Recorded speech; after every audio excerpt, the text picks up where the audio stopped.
Hi, I'm Rainer and welcome to my training room today, starting on a structure building project, the Walther's Champion Packing Company. Fairly large kit. First thing you're going to have to do, of course, is unpack the thing, pull out all the parts, and then come up with a plan of attack, and we'll see how good the instructions are. Sometimes Walther's, well, they make great kits, but sometimes their instructions are not as good as their kits. But anyway, we'll see how this goes. The first step for me is to just open up the packaging and just check everything to see what I've got. There's some lettering here that I won't be using. We've got the instructions. Take a quick look at it. Looks like typical Walther's instructions. Pictures could be a little clearer. They look a little faded in spots. I think they've been printing the same instructions for a little too long. So generally what I do is just kind of separate them by colors, the sprues. I've got the grays and the beiges and the blacks, and usually that's a starting point for just separating the different colored parts, because usually they kind of go together, kind of gives me an idea. So anyway, I just kind of separate them all into different stacks so I know what I have and just kind of try to get an idea of what is what. As I can tell right here, right now, all of these red sections are the ones that are going to be the brick parts of all the buildings. Well, there's two buildings plus the base for the smokestack. So what I end up doing is taking those red brick sections and putting them in a box and taking them outside so I can put the base coat of black primer on them. So I took the parts out of the box, kind of sorted them out, and all the sections that are the brick sections, they were this reddish plastic. And so what I did was I went outside and I sprayed them all with a flat black primer. So I've done that with all of these sections, and they're now pretty much dry, still feeling a little gummy, but I'm going to wait a little bit, and then I'm going to be starting to paint them with some artist acrylic paints. Now I do the black primer because that way when I illuminate the building from the inside, that stops any light from shining through the walls. It also provides like a dark foundation for the walls, so it gives me the look I want.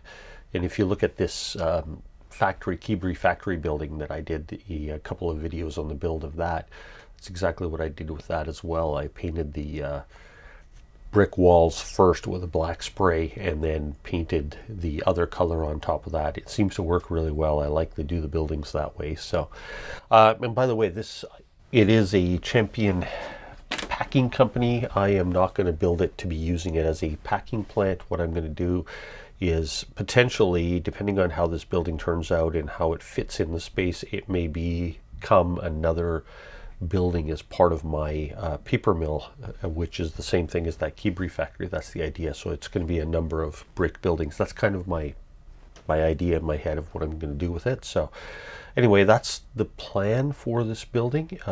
If it fits in that space, it is a fairly large building. I do have a couple of other uses for it if it ends up being too big, but I think it's going to work okay. So for now, I'm going to start working on painting the brick to make it look the way I want it, and then once that's all painted, I will be doing the assembly. So once I had all of the wall panels, so any of the panels that looked like they were made out of brick, all painted flat black. So there are actually 8 main wall panels. There's 4 for the main building and 4 more for the smaller building.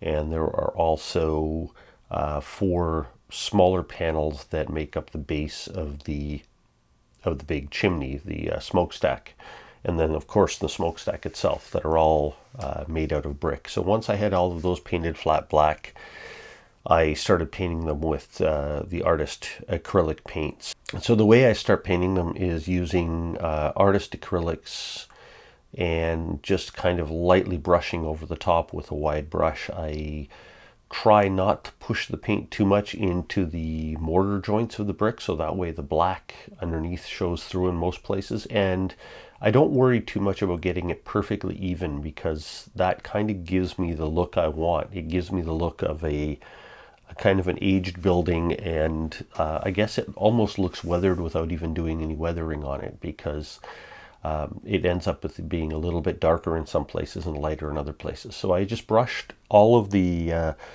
wall panels with that, and made sure I got a nice kind of as even as I could, but not worried about it being too even. And so I did that with all of the 8 wall panels and any other brick surfaces, because there are also some filler panels on those sprues that are also made out of brick. And then so I just painted everything all the same way. And once I was done that, I had to leave the wall panels to dry, the acrylic paint to dry. So this whole process ends up taking place over a few days, because you end up having to leave the different sections to dry before you can do another bit of paint on them. I then took all the window frames and the doors and everything that was on those sprues, and as well as the canopy, or the little awning that goes over the loading dock, brought all of that stuff outside and spray painted it green. Once the paint on the wall panels was dry, I then started doing the trim. And the first thing I did was I actually tried doing kind of the windowsills and the little emblems, or whatever you call it, that's on each post. I tried doing them with black on one of the walls, and I really didn't like how that looked. It just didn't give me the look I wanted. So then I actually took a silver paint pen and painted the little emblems and the windowsills and the top trim around the top of the walls. So I painted those with a silver paint pen, and the reason I use the paint pen is because it gives me fairly precise control. I didn't want to have too much paint going out, because I didn't want it to bleed into the brick. And so with a smaller paint pen like that, I could control it fairly evenly. Now what happened was it ended up actually slightly dissolving some of the old paint underneath, and so some of the silver ended up being a little mottled, but that's okay, because it actually gives it more of an aged look, and it inadvertently turned out looking better than I expected, because it isn't perfectly silver all the way across. Once all of that had dried, I then, the top edges of the walls and some of the windowsills, I then touched up with some silver paint. It's a slightly different silver than the other one, but again, that variation in the silver is good, because it makes it look like some parts of it are dirtier than others and have aged differently than other parts. So it actually ends up giving it a really good look. And then finally on the walls, I touched up the sides of the window frames with a little bit of black paint because I had kind of the reddish brown acrylic had kind of gotten, some of it had gotten onto the side of the window frames a little bit unevenly. So I just touched it up with some black paint to make it look the way I wanted it to. So once that silver paint had all dried on the windowsills and the top, and I also had to let the black on the window frames dry, I then painted the gray foundation, I guess it is, at the bottom of the walls of all 8 wall sections with some gray paint. I just happened to have some Floquil Reefer gray paint, so I used that to paint the bottom. So I just used whatever paint I had. I mixed and matched paints. I went from, artist acrylics to a spray can of paint to some old Floquil paint to a paint pen. I just used whatever was appropriate for that section, or whatever was easiest to paint, or whatever I had on hand. That's kind of how I end up painting these things. Once the gray walls were once the gray foundations were all painted and dried, then it was time to install the windows and the window frames. I then started gluing in the window frames and the doors to the back of the wall panels. Now, if you look at the instructions, just before you start gluing anything in, really look through the instructions and make sure that you know what window frames go where and what doors go where, because some of them will fit interchangeably, and there are these brick panels to blank out what could be door openings, and then there are the doors, which I painted green, that fit into some of the openings, and you can arrange them a little bit differently. So what I would suggest doing is laying out all the wall panels first and looking at them. In the instructions, one of the wall panels, the front and the back walls, or the two longer walls, are both identical pieces of plastic, but in the drawings, one of them, in the instructions, one of them is actually numbered incorrectly as being some different number. I can't remember what it is right now, but just look at the drawings and it will make sense. For the window frames, I glued those in with super glue simply because I didn't want to use a solvent type cement, because solvent cement works well between two styrene pieces, assuming there's no paint on them. But because of how I had painted the window frames, and I didn't really want to scrape all of the green paint off where the mating surfaces were, I ended up using a super glue to glue the window frames to the walls. Once those were all glued in place, I then glued the glass to the back. Now the glass is clear styrene and the window frames are styrene, and because I painted the front of the window frames but not the back, I was able to use just the solvent cement to glue the clear styrene to the back of the window frames. I like using that where I can because it's easy. You just put it in place and then touch the edge and it just wicks in and bonds almost instantly. So that's why I use two different types of adhesive. If you look in here, I kind of switch between the two. Wherever I thought that there was paint contamination, if you want to call it that, in the joint, I would use the super glue. Wherever I knew that it was a clean joint between two clean pieces of styrene, then I would use the solvent cement. All of the instructions work fairly well for the windows, except for one spot where the clear styrene piece is tall enough to cover two windows, but unfortunately below that there is actually a kind of a blanked brick panel that sticks out, so it won't sit flat. So I actually had to cut one of the clear pieces of styrene in half to be able to fit it in, to make it sit flat against the window frame. Other than that, it's all pretty straightforward. I did that for both the all four walls for the larger building as well as all four walls for the smaller building. It's pretty straightforward. Nothing complicated about this kit, really, building that part of it.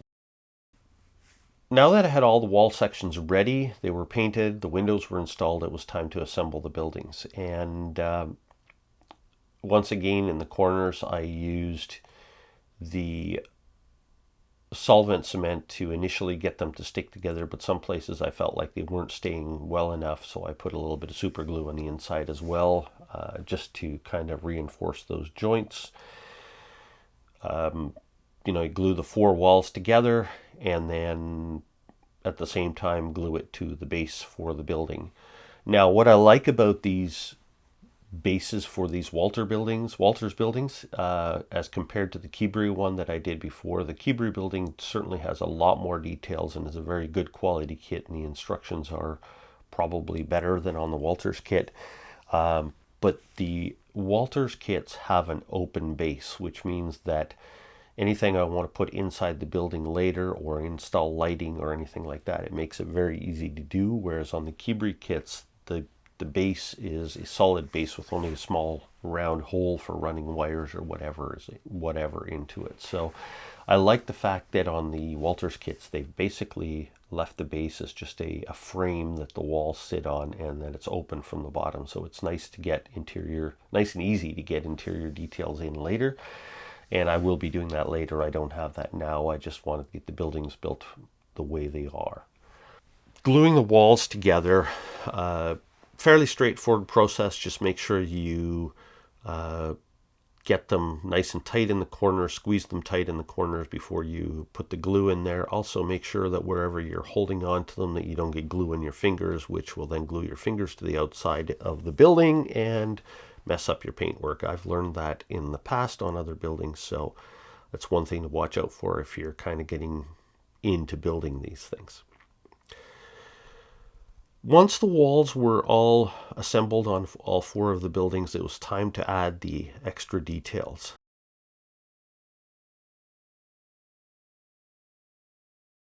Now on the main building, there is a loading dock that runs along the front as well as a canopy along the top of it. So the loading dock itself, I glued it together following the instructions, went fairly well. Like I did with the building, once it was assembled, I did wait until it was assembled, and then I sprayed the loading dock black, let that dry, and then I used artist acrylics to brush it on with kind of various shades of brown to make it look like wood on top. The canopy over the loading dock should have been a simple procedure, but for some reason, when the walls were molded, and I checked both walls, both of the long walls were identical. Some of the holes were in it for the canopy supports, but some of the holes were not. So I ended up actually drilling a few more holes. I have a little pin vise that I could put a small drill bit in, and I just carefully marked out where the holes need to be and drilled extra holes in the walls to put the canopy supports in, and then everything fit just fine. Now the top of the canopy still needs to be weathered. It's kind of blotchy, shiny green from the spray paint, but I got it installed and that all worked out okay. And then the final steps for the main building, the water tower on top. The water tower is a separate structure. I haven't glued it into place. I'm not going to. It doesn't need to be, but I just assembled it according to the instructions. It's got 4 leg frames and a pipe sticking out the bottom. Just glued it together, and for that I found using the solvent cement was good because I could hold the 2 halves of the shell together and then just dribble the solvent in to make them all stick together. I then sprayed the whole thing with green spray paint, and then did a little bit of weathering with some brown and kind of a coppery colored artist acrylic paint, just kind of dry brushing it on to give it a bit more of a weathered, maybe slightly rusty look to the water tank. On top of the smaller building, the power station or whatever it is, there is a cooling tower. What I did was I added some brown artist acrylics to it, make it look kind of weathered and dirty, kind of a board structure that it's made out of. Put the top on it and glued the railings on it, and that just sits on top. It's glued to the roof of the smaller building. The smokestack is, I also ended up painting the same way with the artist acrylics over flat black, and then gluing the base together with which is just 4 sides with a top and a bottom, and then that's just glued to the top. So with all of that, this is what it ended up looking like. Now this is the building that I built in a couple of videos that I've put out earlier at the beginning of the summer, I guess it was, or in the spring. This was a ACHB building kit. Take a look back at that if you haven't already. It was a far more complex building to build than these were. There's a lot more detail. I really like the amount of roof detail on it. But anyway, the idea is that this will all be part of my paper mill complex. At least that's my plan right now. So this was the first building that I built for it, and then now I built this kit. This is where we're at right now. This is the main building, water tower, smokestack at the back, and yeah, there's a loading dock in front here, and I've got the train moving out of the way so we can talk a little bit more about it. Let's get this moving a little bit quicker here.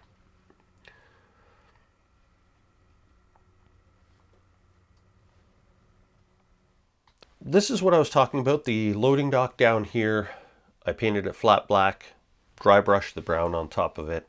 The roof supports for this awning, or this little roof here, were a bit of an issue because on some of the columns there's a support here. There's a support at each one of these columns, and on some of the columns there were no holes, and some of the columns only had 1 hole, where each one of these supports actually has 2 little pins that go into the wall to locate them and to support them until you glue them into place. So some of the posts had 2 holes in the proper locations, but some didn't. So what I did, as you saw earlier in the video, I ended up drilling little holes, gluing them on, put the roof on. No big problem there. Just a small issue to solve. On the other side of the building, I don't know if you can see it through here, but over here There's one window at the top, but the bottom is a blank out brick panel on the back. And the problem is that the blank out brick panel on the back sticks out farther than the window frame. So when I tried to put the clear acrylic on, it wouldn't sit flat. And what you can't see is that the glass, the clear acrylic, is a long panel on the back of each one of these. You could probably see it when I was assembling it. On this one, I ended up cutting it in half and just gluing the one half to the back over there. Overall, great kit. I like it. You end up with 2 buildings that you can arrange. You could use this building somewhere else on the layout if you wanted to. I really like it. It's a nice setup. That way there are loading doors on the side here that you can have a truck backed up to. This little power station can be put anywhere. This smokestack is a separate piece that can be arranged anywhere else you want. So I think it's a pretty versatile kit because it gives you 2 buildings and a smokestack that you can use wherever you want.